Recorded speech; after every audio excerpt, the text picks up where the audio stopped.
Hello everyone, आज इस video में हम लोग बात करेंगे इफ एल्स स्टेटमेंट के बारे में। इफ एल्स स्टेटमेंट एक कंट्रोलर स्टेटमेंट है सी लैंग्वेज में और इसका इस्तेमाल क्यों किया जाता है आज डिटेल में विथ रियल एग्जांपल के साथ जानेंगे। तो सबसे पहले हम लोग जान लेते हैं कि इफ एल्स की ज़रूरत क्यों पड़ी। तो आम जीवन में भी हमें कई बार डिसीजन लेना पड़ता है कोई काम करने से पहले, यानी जब भी हम कोई काम करने जाते हैं तो हमें डिसीजन लेना पड़ता है कि वो काम करें या वो काम नहीं करें। या अगर मैं रियल लाइफ एग्जांपल की बात करूं तो आपके हो सकते हैं मार्क्स आते हैं जो कॉलेज में, तो आप कैसे डिसाइड कर पाते हैं कि वो फर्स्ट डिवीज़न है, सेकंड डिवीज़न है या थर्ड डिवीज़न है। वो डिसाइड कर पाते हैं कोई नंबर या परसेंटेज के बेस पे। तो अगर आप वही काम को कंप्यूटर से कराना चाहते हैं, यानी अगर आप कंप्यूटर को ऐसे इंस्ट्रक्शन लिखना चाहते हैं कि उसमें हम मार्क्स डालें और वो हमें बता दे कि वो जो मार्क्स इनपुट किया गया वो फर्स्ट डिवीज़न है स्टूडेंट या सेकंड डिवीज़न है या थर्ड डिवीज़न है, उसके लिए हमें लेना पड़ता है डिसीजन। जब भी डिसीजन लेने की बात होती है प्रोग्राम में तो हम यूज़ करते हैं control statement. If statement use किया जाता है सी लैंग्वेज में परफॉर्म करने के लिए operations base on some specific condition, कोई कंडीशंस पे ऑपरेशन परफॉर्म करने के लिए इफ एल्स का यूज किया जाता है। इसमें एक इफ ब्लॉक होता है। इफ ब्लॉक के अंदर हम एक एक्सप्रेशन लिखते हैं, वो एक्सप्रेशन ट्रू या फॉल्स में इवेल्युएट होता है। आम जीवन में जब हम किसी का मार्क्स देखते तो हम डिसाइड करते हैं कि जो मार्क्स उसका आया है वो क्या है। वो हो सकता है फर्स्ट डिवीज़न है, सेकंड डिवीज़न है या थर्ड डिवीज़न है।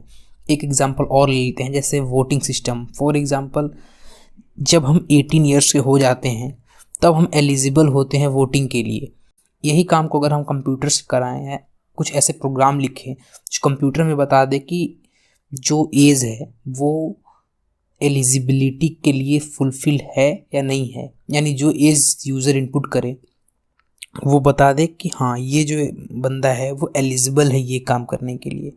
तो कंप्यूटर में इसी तरह के डिसीजन लेने के लिए हमें इफ एल्स का इस्तेमाल किया जाता है। इफ एल्स सबसे पहले कंडीशन को चेक करता है, उसके बाद उसके ब्लॉक में लिखे हुए कोड को एग्जीक्यूट करता है।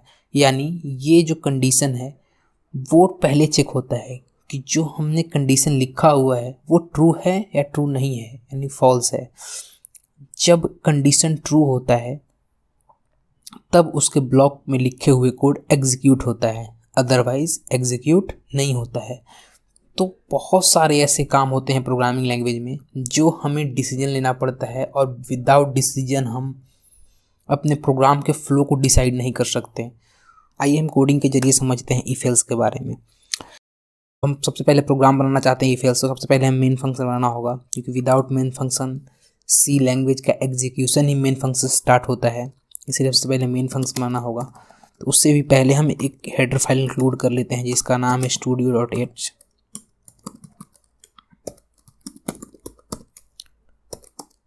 उसके बाद हम मेन फंक्शन बनाते हैं। जैसे यहाँ पे हम एक देते हैं एज इक्वल टू 18, और यहाँ पे मैं एक कंडीशन चेक करने वाला हूँ। यानी जो कंडीशन होगा वो कुछ ऐसा होगा कि अगर एज की वैल्यू अगर ग्रेटर देन है 18 से तो हम मानेंगे कि जो यूज़र है वो एलिजिबल है, अदरवाइज वो एलिजिबल नहीं है। यानी हमें कुछ ऐसा प्रोग्राम बनाना है जिसमें कुछ ना कुछ स्पेसिफिक कंडीशन चेक करना है। तो सबसे पहले हम लिखते हैं इफ़ स्टेटमेंट। इफ़ स्टेटमेंट में सबसे पहले देते हैं एक्सप्रेशन। ये कुछ एक्सप्रेशन है, एक्सप्रेशन बिल्कुल मैथमेटिक्स एक्सप्रेशन के जैसा होता है, जो कि मैंने यहाँ पे लिखा है कि जो एज है उसकी वैल्यू क्या बड़ी है 18 से। अगर हाँ बड़ी है तो इसके ब्लॉक में जो भी आप कोड लिखेंगे, यानी जितना लाइन ऑफ कोड इस ब्लॉक में लिखेंगे या जो काम कराना चाहते हैं वो आप यहाँ पे लिख सकते हैं। जैसे अभी मैं प्रिंट कराना चाहता हूँ तो प्रिंट एफ की मदद से मैं लिख दूंगा कि दिस यूजर इज़ वैलिड। अब क्या होगा प्रोग्राम में, यहाँ पे भी बहुत सारे लाइन ऑफ कोड हैं।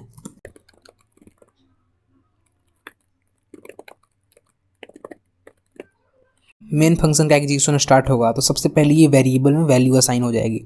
उसके बाद ये जो प्रिंटफ है वो प्रिंटफ चलेगा और हेलो प्रिंट हो जाएगा। उसके बाद ये प्रिंटफ चलेगा और वर्ल्ड प्रिंट हो जाएगा। उसके बाद जब इफ़ कंडीशन यहाँ पे लगा हुआ है तो सबसे पहले सी प्रोग्राम चेक करेगा कि जो एज की वैल्यू है वो ग्रेटर देन है 18 से या नहीं। तो जैसा कि हमने लिखा हुआ है एज की वैल्यू 18 है, तो ये ग्रेटर देन नहीं है, तो इसीलिए ये इफ़ कंडीशन नहीं चल पाएगा। क्यों नहीं चल पाएगा? क्योंकि एज की वैल्यू ग्रेटर देन नहीं है, यानी अगर एज की वैल्यू यहाँ पे 19 होती तब ये कंडीशन ट्रू होता। ट्रू और फॉल्स का मतलब ये होता है कि जब भी ये कंडीशन चेक करेगा तो यहाँ पे रिजल्ट आएगा या तो ट्रू या फॉल्स, या तो ट्रू आएगा या तो फॉल्स आएगा। ये कंडीशन एग्जीक्यूट होने के बाद या तो यहाँ पे रिजल्ट के रूप में ट्रू आ जाएगा या फॉल्स आ जाएगा। तो जब ये ट्रू और फॉल्स आएगा तो उसी बेस पे इफ़ कंडीशन यानी प्रोग्राम डिसाइड होगा कि प्रोग्राम को ये लाइन एग्जीक्यूट करना चाहिए या नहीं। जब यहाँ पे कंडीशन ट्रू होगा यानी एज की वैल्यू, क्योंकि यहाँ पे अभी 19 मैंने असाइन किया है तो एज की वैल्यू ग्रेटर है, तो यहाँ पे ये एवेल्युएट होकर यहाँ पे पूरे के पूरे एग्जीक्यूशन एवेल्युएट होकर ट्रू रिजल्ट आ जाएगा। और जब ये ट्रू हो जाएगा तब यहाँ पे ये प्रिंटफ फंक्शन रन कर जाएगा और उसी तरीके से हमारा प्रोग्राम अपने प्रोग्राम को रन करते हैं। सबसे पहले हेलो प्रिंट हुआ, यानी जो स्टेटमेंट है यहाँ पे हेलो, सबसे पहले ये प्रिंट हुआ। Then second statement world print हुआ। उसके बाद क्योंकि एज की वैल्यू ग्रेटर देन है 18 से, तो ये प्रिंटफ फंक्शन एग्जीक्यूट हुआ और ये जो मैसेज है इसके अंदर ये प्रिंट हुआ। फॉर एग्जांपल ये एज की वैल्यू यहाँ पे 16 होती, एज की वैल्यू यहाँ पे 16 होती, तो ये बिल्कुल ये जो प्रिंटफ फंक्शन है वो नहीं चलता, क्योंकि जो ये कंडीशन है वो यहाँ पे फॉल्स हो चुका है। तो इसीलिए केवल हेलो वर्ल्ड प्रिंट हुआ। तो जब भी हमें प्रोग्राम में कुछ डिसीजन लेना होता है तो हम इफ़ की यूज़ करते हैं, यानी इफ़ एक ब्लॉक ऑफ कोड को एग्जीक्यूट करता है कंडीशन ट्रू होने पर। जब भी इफ़ में लिखे हुए एक्सप्रेशन ये ट्रू रिजल्ट एवेल्युएट करेंगे तब ये एक स्टेटमेंट प्रिंट होगा, अदरवाइज स्टेटमेंट प्रिंट नहीं होगा। उसी से रिलेटेड एक और इफ़ में है इफ़ एल्स। इफ़ एल्स क्या करता है? इफ़ एल्स स्टेटमेंट यूज़ होता है टू ऑपरेशन परफॉर्म करने के लिए सिंगल कंडीशन में। अगर मैं इफ़ एल्स का रियल लाइफ एग्जांपल लूँ तो मार्केट आप जा रहे हैं और आपको कहा गया है कि अगर टमाटर हो मार्केट में तो टमाटर ले लेना, वरना और कुछ अदर सब्जी ले लेना, यानी नींबू ले लेना या और कुछ ले लेना। तो ऐसे ऐसे कंडीशंस जब प्रोग्राम में यूज़ होते हैं, यानी जब हमें कुछ ऐसा डिसीजन लेना होता है प्रोग्राम में, जैसे कि अगर ये कंडीशन ट्रू हो तो ये लाइन ऑफ कोड एग्जीक्यूट हो, अगर ये फॉल्स हो जाए फिर भी ये लाइन ऑफ कोड एग्जीक्यूट हो, तब हमें यूज़ करना होता है इफ़ एल्स ब्लॉक का। इफ़ एल्स ब्लॉक क्या करता है? इफ़ एल्स ब्लॉक परफॉर्म करता है वन कंडीशन में टू ऑपरेशन। जैसे कि अगर इफ़ स्टेटमेंट ट्रू हुआ, यहाँ पे इफ़ स्टेटमेंट जो एक एक्सप्रेशन ट्रू हुआ, तो इफ़ के जो ब्लॉक में लिखा हुआ कोड है वो एग्जीक्यूट हुआ, अदरवाइज एल्स के ब्लॉक में लिखा हुआ कोड एग्जीक्यूट होगा। तो हम यहाँ पे एक और प्रोग्राम के थ्रू एग्जांपल देख लेते हैं, क्योंकि प्रोग्राम के थ्रू जो हम एग्जांपल देखते हैं उससे बहुत अच्छी तरीके से समझ आता है। तो सबसे पहले हम लोग एक मेन फंक्शन बना लेते हैं इसी के अंदर।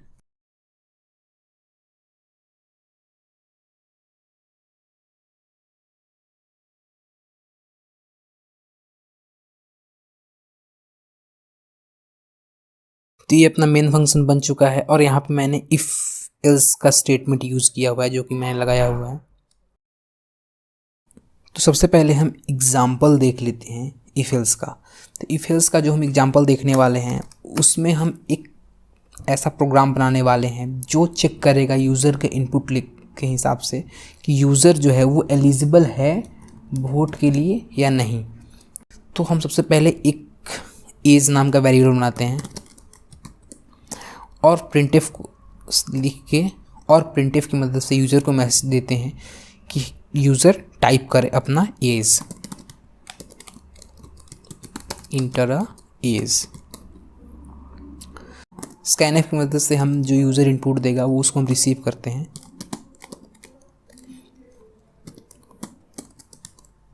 %d फॉर्मेट स्पेसिफायर लगाया मैंने और address of as.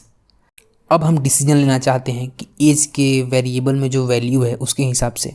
For example अगर एज की वैल्यू ग्रेटर देन है 18 से, तो हम मानेंगे कि जो यूज़र जो है वो एलिजिबल है वोट के लिए, यूज़र जो है वो एलिजिबल है वोट के लिए। और अगर नहीं है ऐसा तो हम मानेंगे कि जो यूज़र है वो नॉट एलिजिबल है। तो जब हमें इस तरह का कंडीशन चेक करना होता है तो हम एक्सप्रेशन की जगह अपने कंडीशन को लिखते हैं। जैसे एज, क्या एज की वैल्यू जो है वो ग्रेटर देन है 18 से? अगर एज की वैल्यू 18 से ग्रेटर देन ही बड़ा है तो ये ब्लॉक जो यहाँ पे ब्लॉक ऑफ कोड है वो एग्जीक्यूट होगा, यानी जब भी ये कंडीशन ट्रू हो जाएगा तो ये ब्लॉक ऑफ कोड एग्जीक्यूट होगा। तो हम सबसे पहले एक प्रिंटफ में मैसेज प्रिंट कराना चाहते हैं, user is eligible for vote. जब ये कंडीशन ट्रू होगा यहाँ पे तब ये प्रिंटफ एग्जीक्यूट होगा और ये मैसेज प्रिंट होगा। वहीं पे एल्स कंडीशन तब एग्जीक्यूट होता है जब ये इफ़ कंडीशन फॉल्स होता है, यानी जब एज की वैल्यू बड़ी नहीं होगी 18 से, तब ये प्रिंटफ जो हम एल्स ब्लॉक में लिखेंगे वो एग्जीक्यूट होगा। जब एज की वैल्यू छोटी होगी 18 से तब जो ये एल्स में लिखा हुआ लाइन है वो एग्जीक्यूट होगा। और यहाँ पे मैं मैसेज दे रहा हूँ यूज़र इज़ नॉट एलिजिबल। तो सबसे पहले हम इस प्रोग्राम को रन करके देख लेते हैं।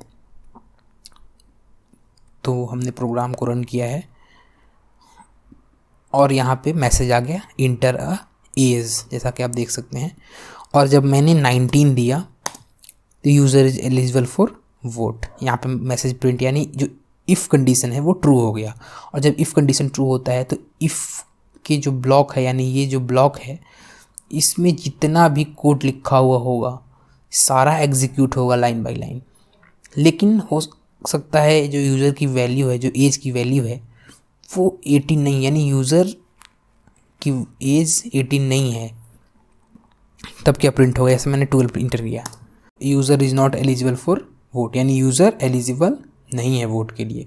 तो जब हमें प्रोग्राम में ऐसे कंडीशंस चेक करने होते हैं तब हम यूज़ करते हैं इफ़ एल्स ब्लॉक, यानी जब इफ़ का कंडीशन ट्रू होगा तब तो ये ब्लॉक चलेगा, लेकिन जब कंडीशन फॉल्स होगा तब ये ब्लॉक चलेगा।